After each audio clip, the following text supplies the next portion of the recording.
आज के इस वीडियो में हम अवतार मूवी सीरीज़ के बारे में डिस्कस करेंगे और उनसे रिलेटेड कुछ इंटरेस्टिंग थियरीज़ के बारे में भी जानेंगे।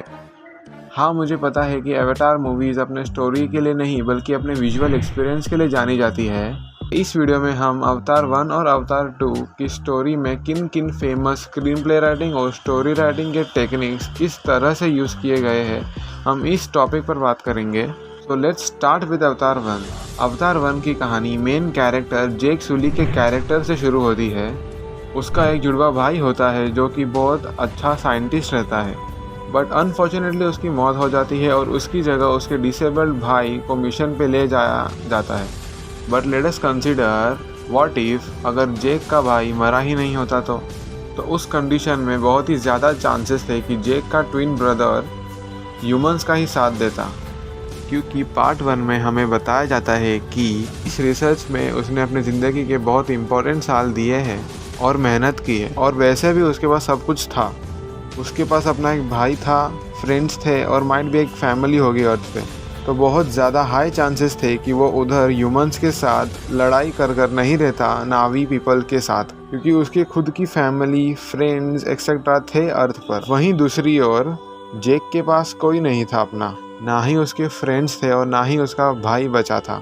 लेकिन उसे पैंडोरा में फैमिली मिल गई थी और एक लाइफ पार्टनर भी, और उसे अपने लेग्स भी मिल गए थे एज अ अवतार। अवतार 1 में हमारे प्रोटैगनिस्ट का कैरेक्टर आर्क बहुत ही परफेक्टली कंप्लीट किया गया है। फिल्म के शुरुआत में वो एक लोनली डिसेबल्ड लड़का होता है। इवन नए प्लैनेट में भी नए ट्राइब के लोग उसे एक्सेप्ट नहीं कर रहे होते शुरुआत में, बट फिल्म ख़त्म होने तक वो वही लोगों के साथ वॉर जीत कर, उनका भरोसा जीत कर, उनका काइंड ऑफ किंग बन जाता है।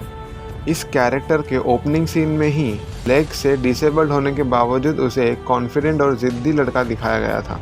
इसीलिए फिर फिल्म आगे बढ़ने के बाद जब वो ह्यूमंस के खिलाफ चला जाता है बिना उसके कॉन्सिक्वेंसेस को सोचकर, तो ये हमें जस्टिफाइबल लगता है, क्योंकि इस कैरेक्टर को सेटअप ही उस तरीके से किया गया था। अभी अगर हम फीमेल लीड की बात करें तो इस कैरेक्टर को भी काफ़ी इम्पोर्टेंस दिया गया है इस स्टोरी को और प्रोटैगनिस्ट के कैरेक्टर आर्क को आगे बढ़ाने के लिए। इनफैक्ट क्लाइमैक्स में वही मेन विलन मतलब एंटागनिस्ट को मारती है। नेक्स्ट पॉइंट ये आता है कि हमें किस तरह उन एलियन से इमोशनली कनेक्ट करवाया जाता है, उनकी लाइफ की फ़िलॉसफी और स्पिरिचुअलिटी बताकर। और क्योंकि हमें उनके पूर्वज और स्पिरिचुअलिटी की कहानी सुनाई जाती है, उस प्लैनेट की सुंदरता के साथ साथ हम उस प्लैनेट से भी कनेक्ट करते हैं। इसीलिए पार्ट 1 में वो बड़ा सा सैक्रेड ट्री गिराने का सीन बहुत ही ज़्यादा इम्पैक्ट और हर्ट करता है, क्योंकि हमें पता होता है कि वो ट्री खाली एक ट्री ही नहीं है, और उस सीन का जो बैकग्राउंड स्कोर था वो भी बहुत ज़्यादा इम्पैक्टफुल था। वो पूरा जंगल डिस्ट्रक्शन का सीन हमें एक पर्सनल लॉस की फीलिंग देता है। ये इसीलिए हो पाता है क्योंकि इसे बहुत अच्छे तरीके से इमोशनली सेटअप किया गया था। नेक्स्ट पॉइंट ये आता है कि इस मूवी का एंटागनिस्ट भी बहुत ज़्यादा स्ट्रांग और रिजिड है। उसके फर्स्ट सीन से ही हमें उसकी पर्सनालिटी ट्रेट्स धीरे धीरे करके बताए जाते हैं। वो कितना रिजिड है यानी कितना ज़िद्दी है, और उसका गोल कितना बिजनेस रिलेटेड है वो भी हमें बताया जाता है। और उसकी बॉडी लैंग्वेज की मदद से ये दिखाया जाता है कि वो कितना मेंटली और फिजिकली टफ है। ये सब एक अच्छे स्क्रीन प्ले राइटिंग का कमाल होता है। और अभी अगर हम स्टोरी स्ट्रक्चर की बात करें तो अवतार पार्ट 1 किसी भी स्ट्रक्चर को फॉलो नहीं करती।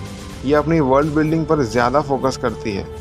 But on the other hand Avatar part 2 clearly 3 act story structure को फॉलो करती है। जैसे कि सबसे पहले एक्ट में होता है इंट्रोडक्शन, जहाँ पे जेक सुली की फैमिली आराम से खुशी खुशी अपना जीवन व्यतीत कर रहे थे। इंट्रोडक्शन के बाद आता है फिल्म का प्लॉट पॉइंट 1, जहाँ पे फिल्म का कॉन्फ्लिक्ट या एंटागनिस्ट इंट्रोड्यूस होता है।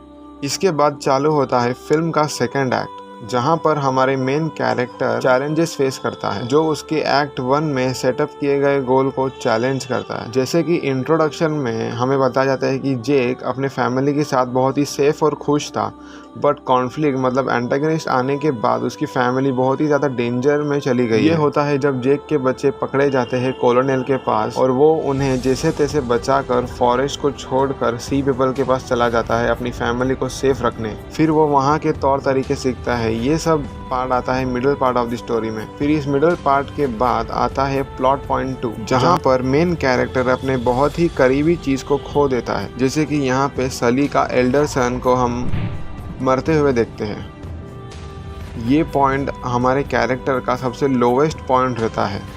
इस पॉइंट के बाद आता है क्लाइमैक्स, जो मेन कैरेक्टर की सबसे टफ सिचुएशन होती है, जहाँ पे इवेंचुअली बहुत सी सेटअप करी हुई चेकॉव्स गन शूट होती है। फॉर एग्जाम्पल तुल्लुक एनिमल को हमें पहले ही सेटअप दिखा दिया जाता है, उसकी स्टोरी और उसकी एबिलिटीज़ बताकर। हम एक रिसर्चर से कहते हुए सुनते हैं कि उसका ब्रेन ह्यूमन से भी ज़्यादा शार्प होता है।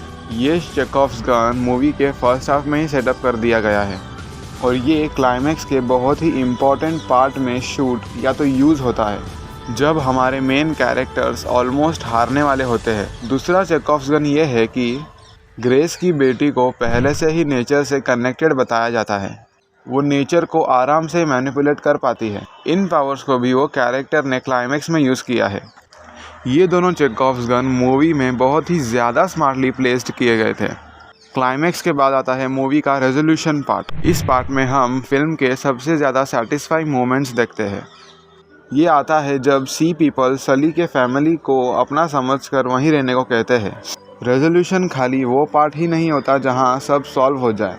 ये वो पार्ट भी हो सकता है जहां मेन कैरेक्टर को ऑनगोइंग प्रॉब्लम्स फेस करने का सॉल्यूशन मिल जाए। जैसे कि मूवी के लास्ट सीन में जेक एक डायलॉग कहता है, उसे रियलाइज़ हो गया है कि भागने के बजाय लड़ना ही एकमात्र सॉल्यूशन है उसके पास।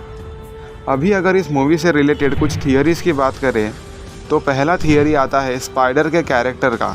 इस कैरेक्टर के बारे में हमें बस इतना ही पता है कि समहाउ इसका बाप कॉलोनेल क्वारिच है। अब हाउ, व्हेन, वेयर, इन सब का जवाब हमें पार्ट 2 में नहीं दिया गया है, बट आई थिंक इसकी माँ ग्रेस हो सकती है।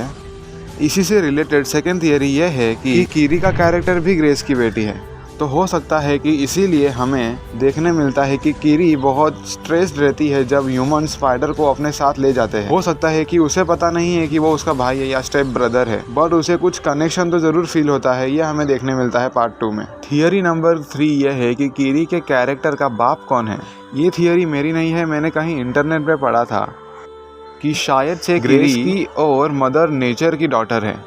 जब पार्ट 1 में ग्रेस के सोल को नावी के बॉडी में ट्रांसफ़र कर रहे थे तब शायद से कुछ हुआ होगा जिसके रिजल्ट से कीरी के कैरेक्टर का जन्म हुआ।